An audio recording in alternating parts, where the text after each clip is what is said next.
Brazotti. Só faltou dizer o tempo que a gente dispõe, senhor presidente. Inicialmente, 5 minutos. 5 minutos. Apenas como norte, como referência. Eu vou fazer um grande esforço, porque creio que o objetivo dessa sessão é que todos os senhores senadores e senhoras senadoras tenham a possibilidade de apresentar aqui as suas opiniões. Primeiro, cumprimentá-lo, presidente, pela iniciativa, e não só pela iniciativa, mas pela decisão que nós sabemos consistente, em que esse ano possamos todos, nós, o Parlamento Brasileiro e a sociedade civil, doutor Murilo, seguirmos debatendo e votando efetivamente a reforma política que o nosso país exige. Mas, antes de iniciar, eu gostaria, presidente Renan, cumprimentar Vossa Excelência, cumprimentar o senador Jorge Viana, vice-presidente da Casa, cumprimentar o ministro Gilmar Mendes, cumprimentar o doutor Murilo Aragão e o doutor Cláudio Weber Abramo. E, presidente Renan, dizia que entendo o debate da reforma política não como um debate restrito ao Parlamento brasileiro, mas um debate que deva tomar o Brasil como um todo, um debate que deva ter a participação das entidades representativas da sociedade civil, do Poder Judiciário, e por isso o cumprimento. Não é a primeira vez que um ministro do Supremo Tribunal Federal, do Tribunal Superior Eleitoral, vem a essa casa debater, mas é importante que venha, senhor presidente, e que conosco possamos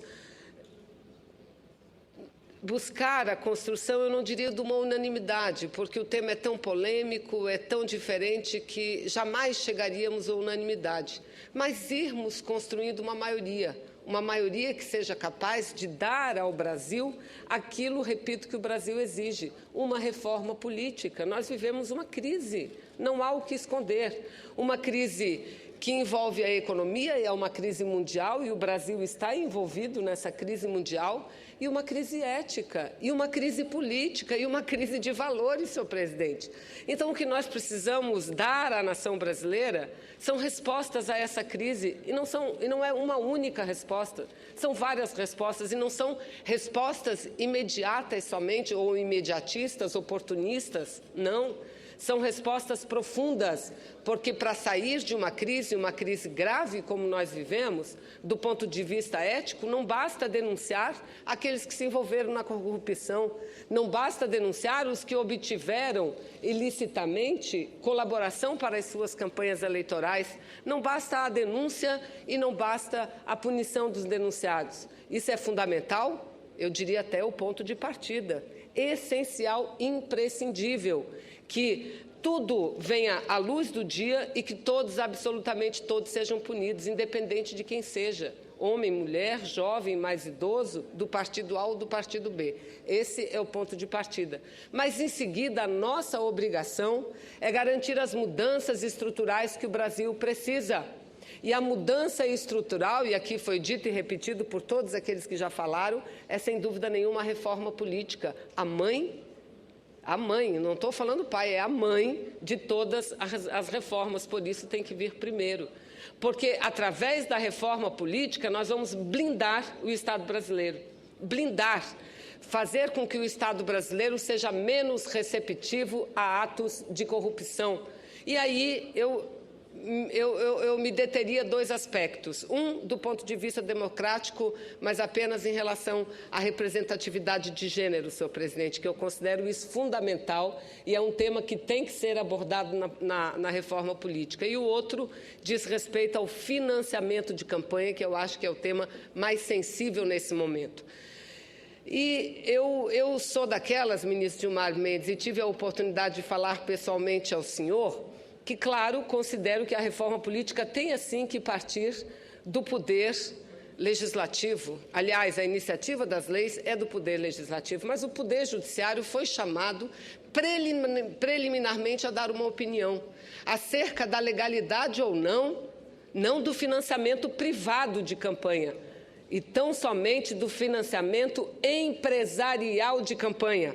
A ação direta de inconstitucionalidade da Ordem dos Advogados do Brasil, a ação número 4650, já está tramitando no Supremo há algum tempo. E o que solicita, por parte da maior instância do Poder Judiciário brasileiro, que diga ao Brasil se há legalidade ou não do financiamento de empresas, de pessoas jurídicas. E eu considero, sim, uma premissa fundamental para que a gente siga no debate. Não entendendo que, se o Supremo decidir pela inconstitucionalidade, que, aliás, a maioria dos votos vão nesse sentido, nós tenhamos que estabelecer uma forma única de eleições, que seria de lista fechada. Negativo. Não se pede o fim e nem se questiona o financiamento privado, tão somente financiamento de empresas, pessoas jurídicas e não pessoas físicas. Então, eu acho que, e aqui eu ouvi muito falar em limites, temos que impor limites de doações, mas não só limites, temos que impor restrições, porque uma empresa privada, que é uma figura de fantasia e tem um nome de fantasia, deva ter a oportunidade de interferir no processo eleitoral. Não deva. Na minha opinião, não, jamais, nunca. Porque toda empresa tem um acionista ou tem um empresário. O empresário ou acionista, como um cidadão, esse sim, dentro de um limite determinado, que eu sou a favor do limite, porque o limite que existe hoje, e há limite, mas é um limite esdrúxulo de 10% do rendimento.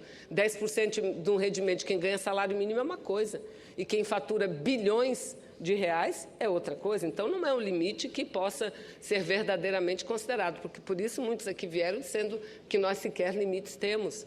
Então, o que nós não podemos fazer, que eu entendo, é continuar permitindo que empresas, pessoas jurídicas intervenham num processo que é político, que é a essência da própria democracia.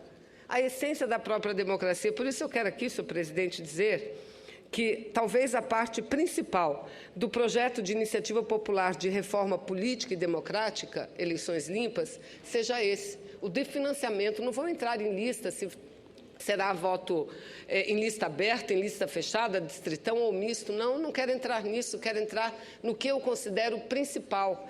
Mesmo porque nós não podemos mais continuar vendo, ouvindo e assistindo que todos os recursos canalizados para a corrupção foram para financiar partidos A ou B, colocando os partidos políticos, inclusive, numa situação extremamente constrangedora.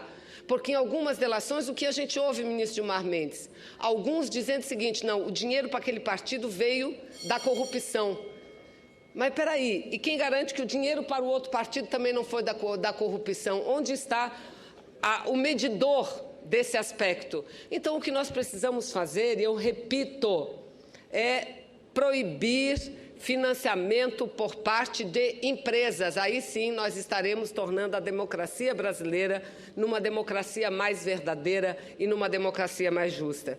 E no que diz respeito à participação de gênero, senhor presidente, para finalizar, o Brasil deu um grande passo, assim como vários países do mundo, na década de 90, quando estabelecemos uma cota, mas uma cota de candidaturas, o que no Brasil não vem se demonstrando efetiva. Por isso, nesse novo debate e mudança da legislação política eleitoral brasileira, senadores e senadoras, nós temos que entender que o mínimo que o parlamento tem de ter de presença,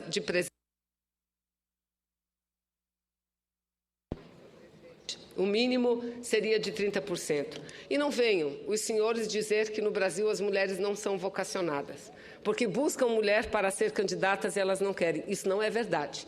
Porque nenhuma argentina, nenhuma uruguaia, nenhuma francesa, nenhuma alemã é mais vocacionada do que a brasileira. A diferença é que nesses países as oportunidades que têm as mulheres são muito maiores do que as oportunidades que temos no Brasil. Estamos nós, mulheres, nos reunindo e chegando a uma conclusão: precisamos de uma cota mais efetiva, e a cota mais efetiva é a cota de vagas, de cadeiras, tanto na Câmara quanto no Senado Federal. Muito obrigada, senhor presidente.